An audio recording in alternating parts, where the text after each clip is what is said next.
पहली बात है कि डेंगू एक विषाणु जनित बीमारी है जो कि विषाणु से होती है, और वो विषाणु है जो मच्छर के द्वारा आदमी के शरीर में फैलाया जाता है। तो उसके लिए मेन बात है अपने को जो विशेष तौर से संदर्भ में जो कंट्रोल करने के लिए रखना है कि मच्छर पैदा ना होना दे। दूसरा है कि मच्छर पैदा हो गया तो काटने ना दे, और अगर काटने के बाद अगर बुखार हो गया है तो उसका तुरंत इलाज ले। ये तीनों बातों पे ज़्यादा फोकस करके अपन इसको कंट्रोल कर सकते हैं। जिस हिसाब से अभी जो अपनी कंट्रोल की प्रक्रिया चल रही है वो इन्हीं तीन बातों पे ज़्यादा फोकस करते हुए हम कर रहे हैं।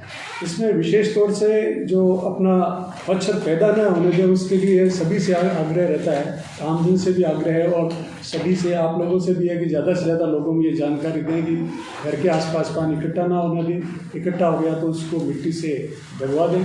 अगर फिर भी नहीं रोक सकते तो या तो बर्न ऑयल या जो सरकार द्वारा जैसे जो अपनी लोकल बॉडीज़ हैं वो बराबर उसको कर रही है कि भाई बर्न ऑयल डलवाते हैं वो डलवाएँ।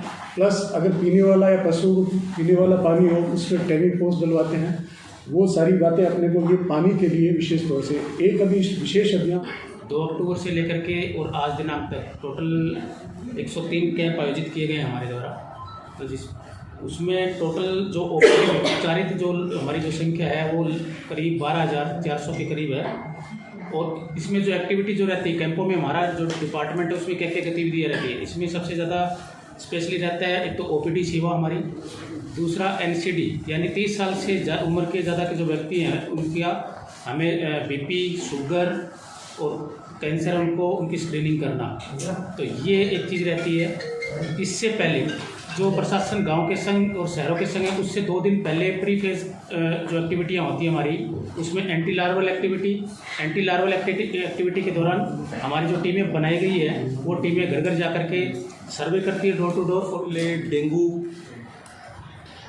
एडल्ट की बजाय बच्चों में इसकी जो सीरियसनेस ज़्यादा होती है। सबसे पहला पॉइंट ये कि बच्चों को ज़्यादा इफेक्ट करता है। पूरे वर्ल्ड में लगभग हर साल 2 करोड़ लोगों को डेंगू बुखार होता है। इसका सीज़न होता है जुलाई से लेकर अक्टूबर तक।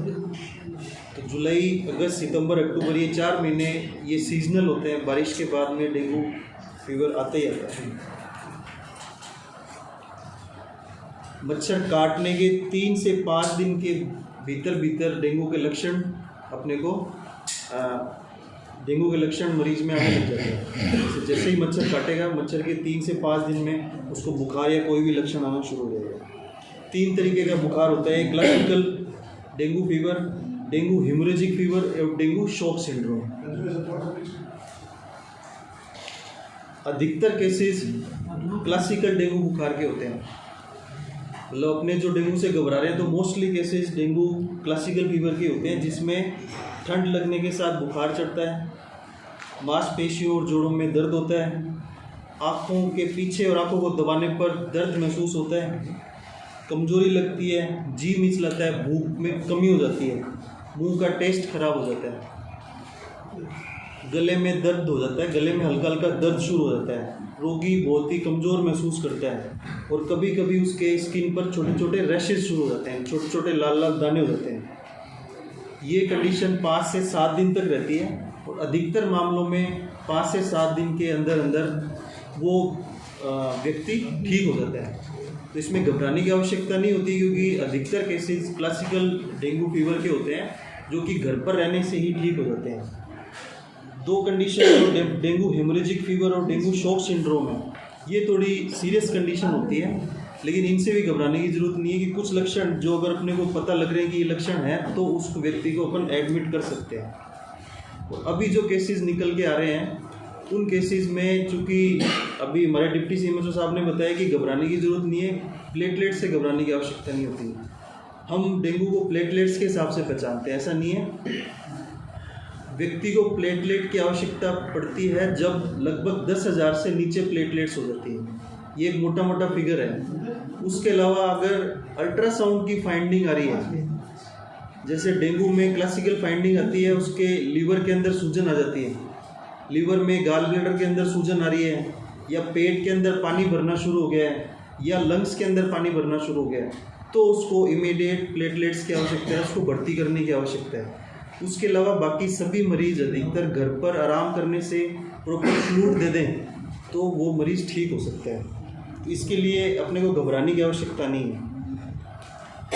इसमें जो सबसे इम्पोर्टेंट चीज़ इलाज के दौरान जो ज़रूरी है, पहली बात तो ये स्वयं ठीक होने वाला रोग है, अपने आप ठीक होता है। इसमें पैरासीटामोल के अलावा अपने को ये ध्यान रखना है कि कोई भी अन्य दवाई नहीं लेनी है इसके अंदर। बुखार ठीक करने के लिए जैसे कोई एस्प्रिन दे देता है, डिस्प्रिन दे देता है, उससे और कंडीशन बिगड़ सकती है। तो अपने को आमजन को ये भी बताना है कि इसमें सिर्फ पैरासीटामोल का रोल है, अन्य किसी दवाई का, बुखार कम करने वाली दवाई का रोल नहीं है। वो और उसकी कंडीशन ख़राब कर सकती है। ज़्यादा बुखार है तो उसको गीली पट्टी या कोई ठंडे जो सामान्य फ्लूइड से ठीक किया जा सकता है। और इसमें सबसे बेस्ट ट्रीटमेंट है रेस्ट। अगर रोगी पूरा आराम कर रहा है और पूरी उसकी हाइड्रेशन हो पा रही है तो उसको रोगी को किसी भी चीज़ की आवश्यकता नहीं है। सबसे ज़रूरी है कि इसमें पैरासीटामोल का रोल है और किसी भी दवाई का इसके अंदर रोल नहीं है। इसके अलावा जो रोकने के उपाय हैं, ये तो इलाज हो गया, इलाज तो अस्पतालों में हो ही रहा है, लेकिन अपने को आमजन को अपन क्या कर सकते हैं कि ये डेंगू नहीं फैले। तो सबसे पहले तो जो रूटीन में अपन बातें करते हैं वही बातें हैं, लेकिन इनको एक एक पॉइंट वाइज में बता देता हूँ कि मच्छर पानी के स्रोत होते हैं वहीं इकट्ठा होता है। नाली, खड्डे, रूम कूलर्स, टूटी बोतलें, पुराने टायर, डिब्बे, जहाँ भी पानी ठहरा हुआ है वहाँ पे मच्छर पनपेगा। रुकी हुई नालियाँ, मतलब चलती हुई नालियों में या चलते हुए पानी में अपने को कोई भी जला हुआ तेल डालने की ज़रूरत नहीं है। जहाँ पानी रुका हुआ है अपने को वहाँ पे बर्न्ड ऑयल डालने की आवश्यकता होती है।